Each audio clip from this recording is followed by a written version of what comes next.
Hey guys, welcome to my channel. My name is Michelle and I'm Elvis Lass here on YouTube, and it's Monday today, and I thought because I've got lots of new subscribers, we're heading for 35k now, I thought I would do a brief little chat on a Monday.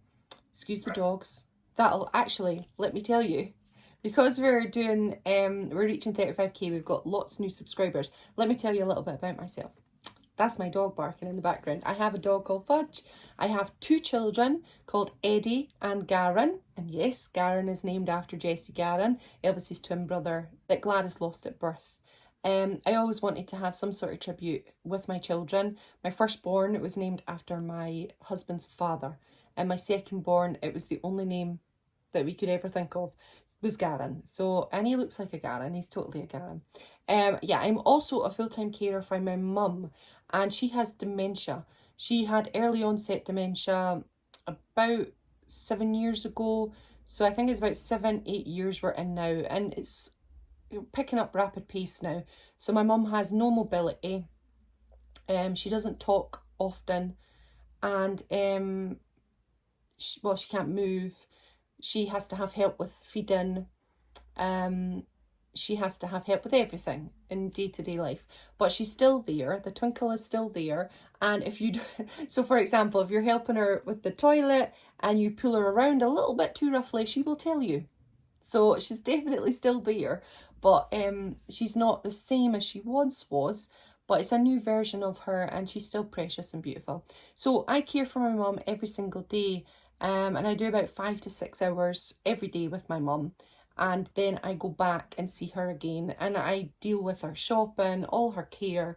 So pretty much I'm very busy with her. And then also I have my two children. So Eddie is 10 and Garen is 8. I'm also married to my husband called Di. He is David, but in Welsh you call him Di. That's his nickname. So I only know him as Di, but his family will call him Dave and David. So yeah. And he runs a t-shirt business, an Elvis T-shirt business where he makes t-shirts, and he loves it. He's just loving it. He has his own premises now. So yeah, he's out from under my feet, which is so much more helpful rather. So we met, myself and my husband met at a Elvis festival in Great Yarmouth, Strictly Elvis and the Elvis Presley Travel Service, and also Hemsby, which is run by Yesterday Once More. There's so many amazing Elvis dances in the UK, such as these week-long festivals.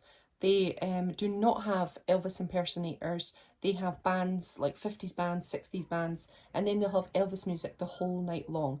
It's pretty amazing. There's also dances all over the country, in Leeds, in Northampton, in Birmingham, of course, Hot Shots Elvis, who is run by Phil Shakespeare. Now he also runs, which is just finished today when I'm filming this on the Friday, Blackpool Rocks, and that's happening next year again in July. So look out for that. But they also do a monthly dance every single month in Oldbury. And you need the fans to come to continue on that kind of service. We need people to be there. So yeah, it's quite a distance for me, but I'm planning to go back, and I do try, but I've only actually been once to the Oldbury one, which is a real shame because they do need people to keep going. But it's very difficult for me with the kids. But I'm making an effort, and I'm going to try and get there in August. But there's also lots of dances in Scotland. There's the Falkirk, Edinburgh and Glasgow. So look out for those guys. Look for Paul Downey on Facebook, and he is the Glasgow branch leader. You also have Paul Sayers, who is the Edinburgh branch leader. So if you look for them on Facebook, you'll find them, and you can start your Elvis journey. Wouldn't that be amazing? So yeah, I think that's a little bit about me. Now about how I became a fan. I've been a fan my entire life. I've loved Elvis since I was born. Here is a picture of me at my Christmas when I got the clock that every Elvis fan had in the 80s. Yep, that was me. So I was born in 81, which is 4 years after Elvis passed. And I don't know what connected me to him. My dad had all the Camdens. He bought lots of Camdens. And he also had Elvis on tour. And when my dad had a little vodka on a Saturday night, he would play Elvis on tour, and we'd watch it and discover it. And he said that I would just continually ask him to play Elvis on tour. My sisters never did that. It was just me. So something connected with me, and that's how I fell in love with Elvis. And then Dad started to buy me things. So he went and bought me the Aloha DVD when he was at a boot sale. And then I would start things. So I went along to a boot sale and I found the Inspirations album, which I have done a video on that, and I'll put the video down in the description bar if I remember, but it's there somewhere. And I found that, and on the back of it, it had the official Elvis Presley Fan Club of Great Britain, which is run by Todd Slaughter. It had his address on it. And that's what changed my life, because I wrote to them and I got a million magazines. I became a member. They had the fan club addresses in the back. So I joined the Edinburgh fan club. I learned so much more about Elvis through the written word. Then I started buying books. And my journey to Elvis became my individual journey rather than my dad's. And then I took over to the point of obsession that my mum and dad thought was crazy, because there was no one else for me, only Elvis. My whole room was Elvis, everything was Elvis. I remember bringing my friend back, because this is the 90s in school. You could get bullied for stuff like that. But I said I didn't bring any friends back. And then one day I said to my friend Linda, if you're ever watching, Linda, hello. I said, do you want to come back to my house? And we were going along. I said, just to let you be aware, like, I'm a mega Elvis fan. And she was like, are you? I said, yeah. Just to make you aware before you come in the house. So when she came in the house, she was like, whoa, you are an Elvis fan. And I hadn't told anybody before that. Although I do have a distant memory of a boy, Mark, who was standing in the queue, and he said to me, would you fancy me if I looked like Elvis? So, and that was in primary school when I was around age 8 and 9. So obviously I must have been telling people then, but as you get into teenage years, you start to go a little bit inward. You want to fit in. And so I had a brief period of maybe not seeing who I loved. But Linda changed everything, because Linda said, let's explore this love. We started to go into the Elvis dances about age 16, 17. And that was it then. My Elvis obsession grew and grew and grew. And it's just been wonderful. And then when I met my husband when I was 28, was the best thing ever, because he was such a knowledgeable fan, he was such an obsessed fan, and he didn't mind that I was obsessed and that I was seeking knowledge, because he wanted to teach me, he wanted to help me, and he had so many things and has helped me on my journey. Because the thing with Elvis is you keep learning, you're forever learning. And if you're new here and you've just got into your love of Elvis, I'm so jealous, because this is the start of your amazing journey, and you won't regret it, because he'll be with you. Elvis has been a friend to me from my younger days, through the teenage years when you're struggling, through my 20s, through a divorce, through a remarriage, through the birth of my children, through the loss of my dad. Elvis has always been that constant. And some people might not get that. And that's the thing. So you might come across people who will not get it. My dad, for example, later on in life, did not get the obsession. But without Elvis, it would have been very hard to navigate through my life. And I'm very thankful that I've had him all those years, and I still have him to this day. And for you guys that are joining, you have that now.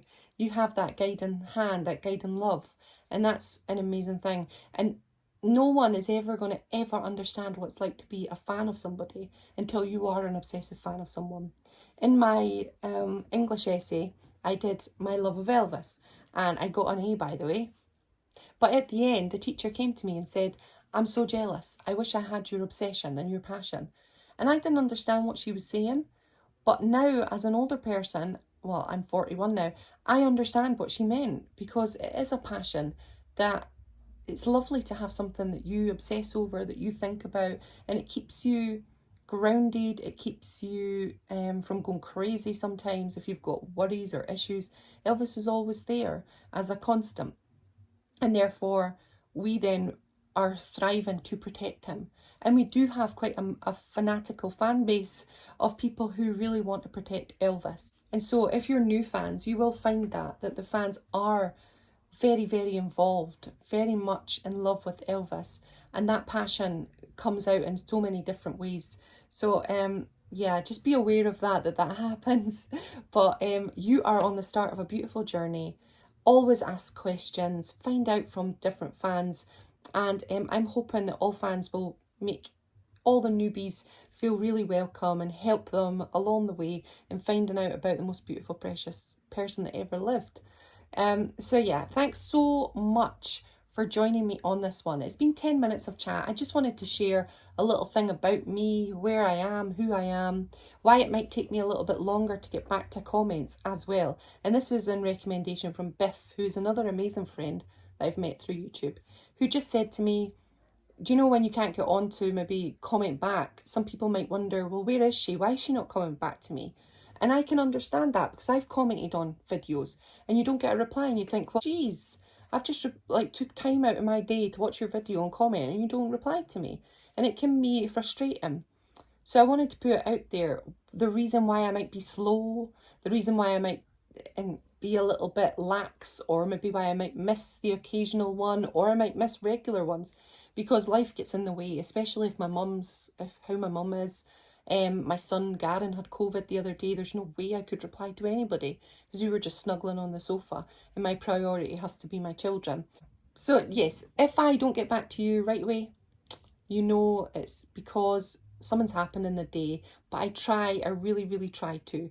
I'm not getting back to as many picture messages and as many short messages, my shorts, because there's just not enough time in the day. Especially now we have the movie group over on Facebook, which is so busy. And my husband loves to snuggle down on the end of the night where we can watch Elvis movies or watch a movie or watch a series. And those kind of things are precious. And then I have my afternoon time with my boys, and now they're off for 6 weeks. So it might be hard to get back to you for 6 weeks because I'm going to have them constantly in my ear. So yeah, but I'm very lucky and very blessed. So that's a little bit about me.